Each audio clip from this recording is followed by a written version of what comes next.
लोकसभा निवडणुकीत सोलापूर मतदारसंघात भाजपचा पराभव झाला. यानंतर आता आमदार राम सातपुते हे पुन्हा माळशिरस मतदारसंघात ॲक्टिव्ह झाले आहेत. आपल्याला बीडचे पार्सल म्हणून जरी हिणवलं असलं तरी आपण माळशिरस तालुक्यातच जनतेसाठी स्वतःला गाडून घेऊ.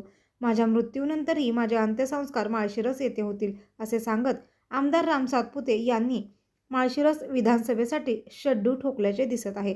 आमदार राम सातपुते यांनी त्यांच्या माळशिरस विधानसभा मतदारसंघात संकल्प मेळावा घेतलाय.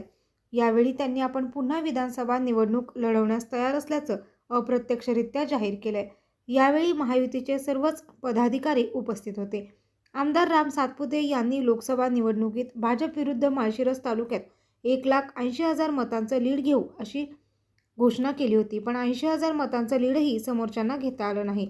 भाजपला 25,000 मतंही मिळणार नाहीत असं सांगत असताना भाजपला 65,000 मतं मिळाली असे सांगत आमदार राम सातपुते यांनी मोहिते पाटील यांचे नाव न घेता टीका केली आहे. या कामाच्या जोरावरती पुन्हा एकदा या तालुक्यामध्ये या ठिकाणी महायुतीचा आमदार होईल. पुन्हा एकदा या ठिकाणी इथल्या जनतेला विश्वास देऊ की या तालुक्याचा विकास मागच्या 5 वर्षात जो केला त्या विकासाला आपण साथ द्यावी आणि आपल्या सगळ्यांना पुन्हा एकदा हात जोडून विनंती करतो की काही जणांनी मला बीडचं पार्सल म्हटलं, काही जणांनी मला हिणवलं, माझ्यावर टीका केली, माझ्या पत्नीने भाषण केलं तर त्याच्यावरती एकदम खालच्या भाषेमध्ये टीका केली, त्यांचे संस्कार दाखवायचं काम केलं.